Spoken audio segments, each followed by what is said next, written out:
নমস্কার বন্ধুরা, আমি আপনাদের প্রিয় গল্পকার। আজ আমি আপনাদের জন্য যে গল্পটি নিয়ে এসেছি তা এক নাম প্রকাশে অনিচ্ছুক ফলোয়ার আমাকে পাঠিয়েছেন। এই গল্পটি অত্যন্ত গভীর, আবেগময় এবং রোমাঞ্চকর।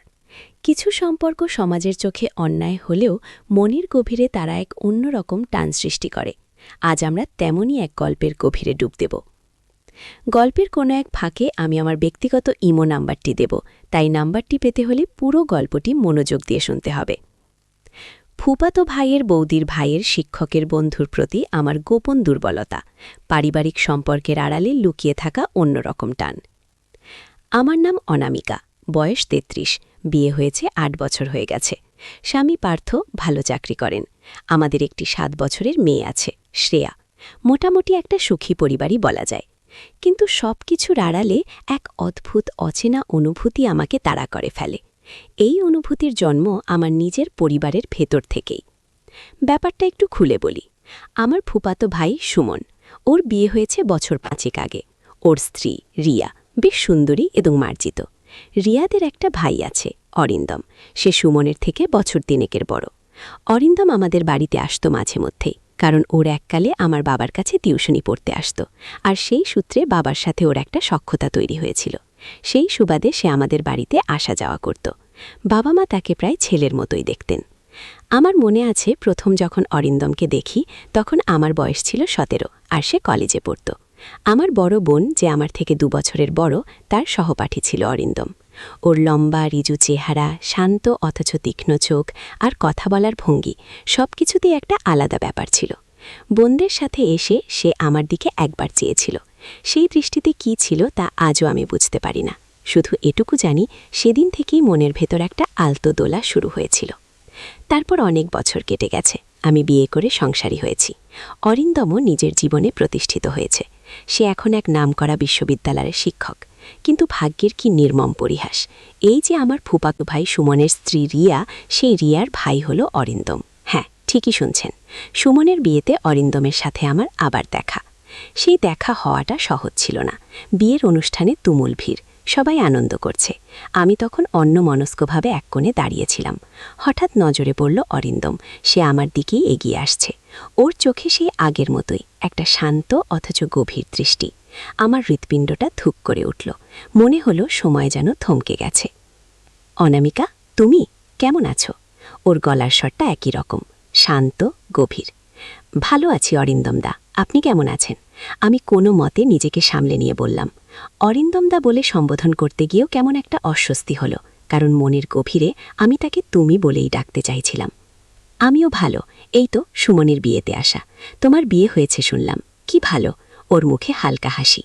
সেই শুরু। এরপর থেকে অরিন্দম প্রায়ই আমাদের বাড়িতে আসতে শুরু করল।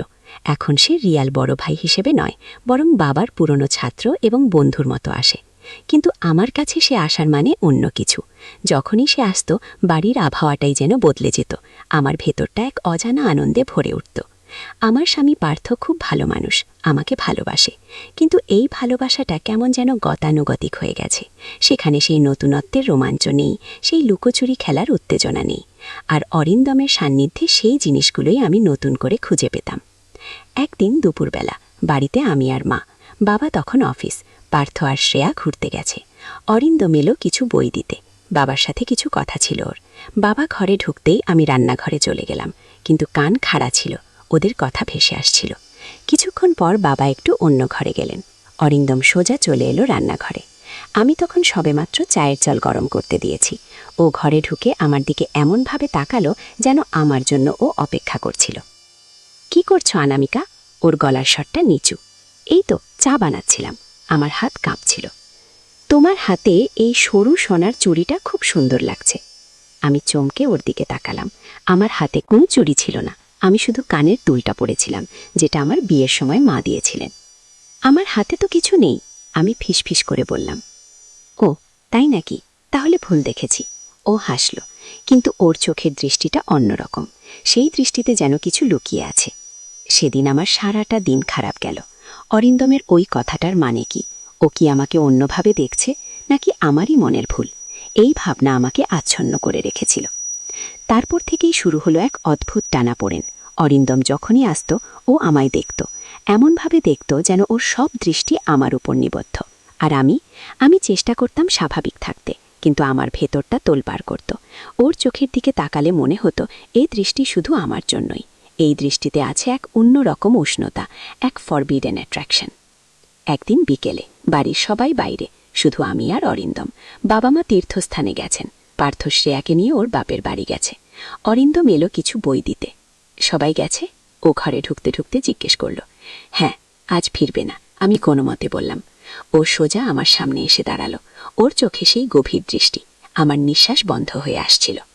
অনামিকা, আমি জানি তুমি কি ভাবছ, আর আমি যা করছি সেটাও ঠিক নয়। ওর গলার স্বরটা অদ্ভুত রকমের করুণ।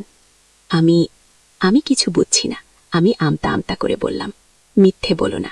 সেদিন রান্নাঘরে তুমি যখন এলে আমি তোমাকে বলিনি, কিন্তু তোমার মনেও আমার জন্য একটা জায়গা আছে। আমার বুকের ভেতরটা থুক করে উঠল। আমি ওর চোখের দিকে তাকাতে পারছিলাম না, যেন সেই দৃষ্টিতে আমার সব রহস্য ফাঁস হয়ে যাবে। অরিন্দম দা, আপনি কি বলছেন? আমি মিনমিনে গলায় বললাম। আমি সত্যি বলছি। আমি জানি এটা অসম্ভব। তুমি আমার ফুপাতো ভাইয়ের বৌদির ভাই, সম্পর্কের বেড়াজাল অনেক, কিন্তু মন তো কোনো বাধা মানে না। আমি তোমাকে। ও আমার দিকে এগিয়ে এলো, খুব ধীরে। আমার মনে হচ্ছিল আমি বুঝি অজ্ঞান হয়ে যাব। ওর শরীরের গন্ধ, ওর শ্বাস, সবকিছু আমাকে গ্রাস করছিল। আমি তোমাকে ভালোবাসি অনামিকা। শব্দগুলো যেন আমার কানের ভেতর বাজতে লাগলো। ভালোবাসি। এই শব্দটা আমার জীবনে বহুবার শুনেছি, কিন্তু এই মুহূর্তে, এই পরিস্থিতিতে এই শব্দটার মানে অন্যরকম। এই ভালোবাসায় আছে ফরবিডেন ফ্রুটের মতো একটা নিষিদ্ধ আকর্ষণ। ও আমার খুব কাছে চলে এলো। ওর হাতটা আমার মুখের উপর এসে লাগলো। আমি চোখ বন্ধ করে ফেললাম। আমার মনে হচ্ছিল আমি বুঝি স্বপ্ন দেখছি। এই উত্তেজনা, এই ভয়, এই নিষিদ্ধ ভালো লাগা সবকিছু মিলেমিশে একাকার হয়ে যাচ্ছিল। তুমি কি চাও? আমি ফিসফিস করে জিজ্ঞেস করলাম। আমি তোমাকে চাই অনামিকা, শুধু একবারের জন্য। ওর গলার স্বরটা কাঁপছিল। আমার সব দ্বিধা, সব ভয় যেন নিমেষে উধাও হয়ে গেল। আমার ভেতরকার সেই লুকানো অনুভূতিটা বাঁধ ভেঙে বেরিয়ে আসতে চাইল। আমি ওর দিকে হাত বাড়ালাম। কিন্তু যদি কেউ দেখে ফেলে? আমার মনে শেষবারের মতো শঙ্কা জাগল। কেউ দেখবে না, আমি নিশ্চিত। শুধু এই মুহূর্তটা। আমার ঠোঁট ওর ঠোঁটের খুব কাছে। আমার নিঃশ্বাস ওর নিঃশ্বাসের সাথে মিশে যাচ্ছে। আমার সারা শরীরে বিদ্যুতের ঢেউ খেলে যাচ্ছে। এই যে ফরবিডেন লাভ, এই যে নিষিদ্ধ আকর্ষণ, এই যে অন্যরকম টান, এটা আমাকে গ্রাস করছে। হঠাৎ দরজায় ধাক্কা পড়ার শব্দ হলো। কে এলো? এই মুহূর্তে আমাদের এই অবস্থা কেউ দেখে ফেললে কি হবে? আমার বুকের ভেতরটা থুকপুক করে উঠল। অরিন্দম দ্রুত সরে গেল আমার থেকে। কে? আমি চিৎকার করে বললাম। অনামিকা, দরজা খোলো। আমি পার্থ, শ্রেয়াকে নিয়ে চলে এসেছি। আজ তোমাদের সাথে একটু সময় কাটাবো ভেবেছিলাম। আমার রক্ত হিম হয়ে গেল। পার্থ? এই মুহূর্তে? কি করব আমি?